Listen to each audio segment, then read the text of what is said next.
Hello, welcome to Back to School Night. My name is Bree Hine, and I am your student's CP English 11 teacher. I want to start by saying how grateful I am that I get to be working with your student this year, and that we get some time in person to start the year, even though it's only 2 out of the 5 days of the week. It's nice that we can start building a community of learners together. To start, here's just a little bit about myself. This is my 3rd year at Creek. I've enjoyed each year, and I'm excited for all the challenges that this year will bring. I did my undergraduate degree at the University of Wyoming, and I just got my master's degree at Western Governors University in the spring. So some basic tips and tools for you as a parent and for your students. We start with communication. This was in my email that I sent out to you last week. It's really important that we communicate. Things will go wrong this year. Technology will likely fail us at points. So it's important that your student communicates with me their needs, their struggles, anything that's going on with that.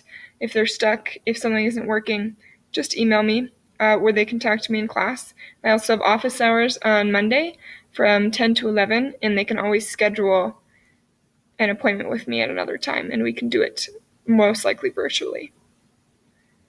Schoology, that is the main learning platform for anything outside of the classroom. They can find all of their assignments in the lessons for the remote learning periods that they are doing each week. Schoology is where we're going to be turning in all of our assignments. We're also going to be using Turnitin.com. It's a plagiarism checker. It's important that students know now, when stakes are relatively small, what it means to create your own original work. So with that in mind, we go over plagiarism in the first few weeks of school just to make sure that we're all on the same page about it, there isn't any confusion, and that plagiarism won't be a problem, ideally, for any of our students. And the last tip and tool for you is to read. So talk to your students about what they're reading. If they say they're reading nothing, something is probably amiss with that, because we will usually be going through a novel together as a class, or poetry, short story, anything like that. And I would encourage you to set aside some time to read each night, to encourage them to read each night, even if it's just for 20 minutes, and even if it's just a book for fun. So here are some of the texts that we're going to be looking at this year. They are actually in backwards order, so we're going to be starting with The Other Wes Moore. It is a nonfiction text. It's written by Wes Moore. It talks about his life as well as another boy who grew up in his neighborhood also named Wes Moore. And it just looks at how did they reach such different points in their life, in spite of the fact that they started in relatively similar environments.